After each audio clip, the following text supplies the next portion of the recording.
अस्सलाम वालेकुम नाजरीन। मुद्दा माइनॉरिटी में आपका खैर मकदम है। जी है, आज मैं सीधे बात करने जा रही हूँ इस्लामिक स्कॉलर और north east hills university Shillong के हिस्ट्री के मशहूर मारूफ शख्सियत प्रोफेसर शमसुज़्ज़ोहा साहब से, जिन्होंने हिंदुस्तान की तारीख पर बहुत सारी किताबें लिखी हैं। जी जनाब, मौजूदा दौर में मुल्क में मुसलमानों के साथ नाइंसाफी हो रही है। ऐसे वक्त में प्रोफेसर शमसुज़्ज़ोहा साहब क्या सोचते हैं?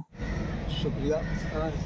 ये जो कुछ हो रहा है ये बहुत ही डीप रूटेड है और ये कोई नई बात नहीं है। इसकी बुनियाद रखी ही गई बिफोर पार्टीशन।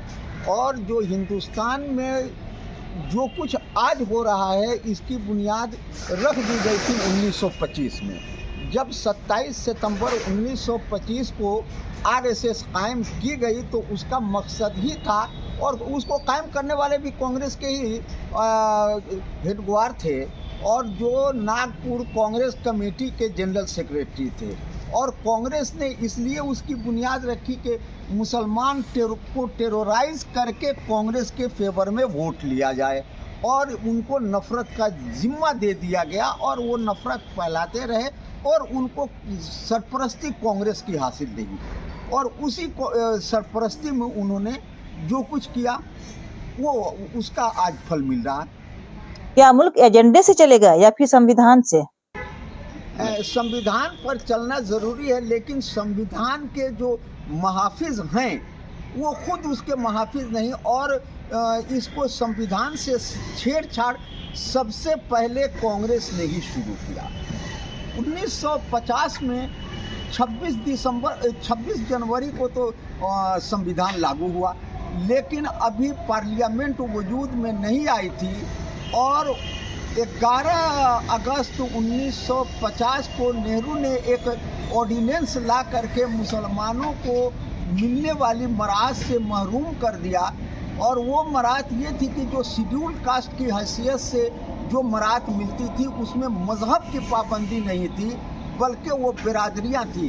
जैसे धोबी चाहे मुसलमान हो या हिंदू, उसको वो मराहत मिलेगी। लेकिन नेहरू ने उसको एक 341 में अमेंडमेंट करके सिर्फ हिंदुओं तक महदूद कर दिया। उसी तरह से 1929 में उन्होंने संविधान से आगे जाकर कांग्रेस ने सबसे ये काम किया कि अलीगढ़ मुस्लिम यूनिवर्सिटी के माइनॉरिटी कैरेक्टर को छीन लिया।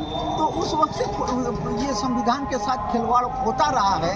उसको बचाने की ज़रूरत तो है, लेकिन जो ये बैठे हुए हैं पार्लियामेंट में वो खुद उसको डिस्टोर्ट कर। हर जगह मस्जिदों दरगाहों के नीचे मूर्तियां निकल रही है।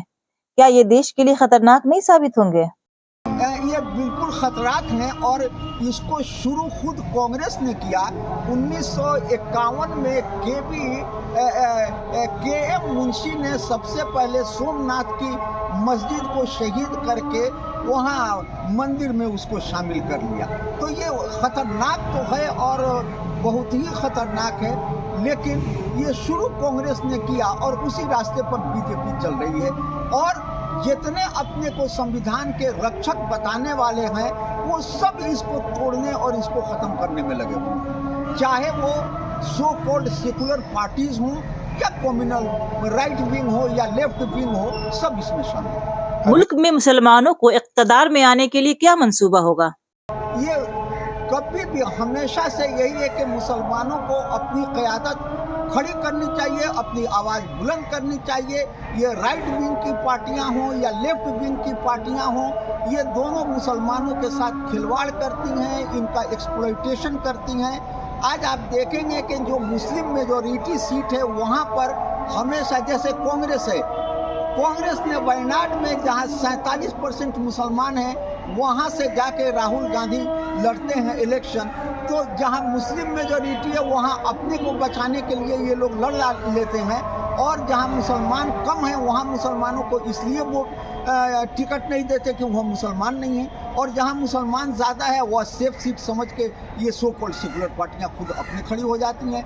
यही हाल रहा बहरामपुर में बंगाल में कि अधीर रंजन चौधरी खड़े होकर वहाँ से लड़ रहे हैं और 56% मुसलमान हैं। तो इस बार ममता बनर्जी ने वहाँ से टिकट दिया मुसलमान को और वहाँ से वो जीत के आए। उसके लिए मुसलसल कोशिश करनी पड़ेगी और हमको जो ओबीसी हैं और एसटी हैं उनको साथ मिलाना पड़ेगा और उनको नेक नियति से साथ आना पड़ेगा।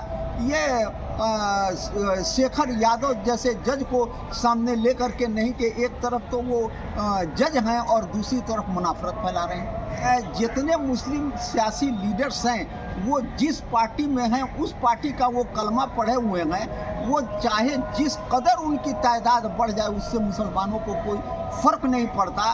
वो कभी भी मुसलमान की बात नहीं करेंगे, वो अपने पार्टी के तहफ़्फ़ुज़ की बात करेंगे।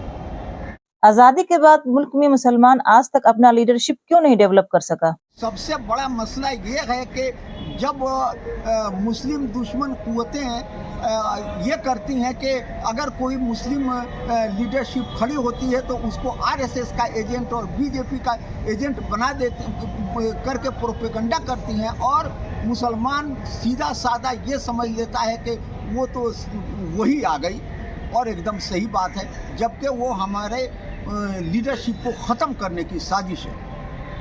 नाजरीन, मुद्दा माइनॉरिटी में आपको ये इंटरव्यू कैसा लगा हमें कमेंट बॉक्स में जरूर लिखें। मुद्दा माइनॉरिटी पर पहली बार आए हैं तो इसे सब्सक्राइब कर लें। मुद्दा माइनॉरिटी के नाम से फेसबुक पेज को जरूर फॉलो करें।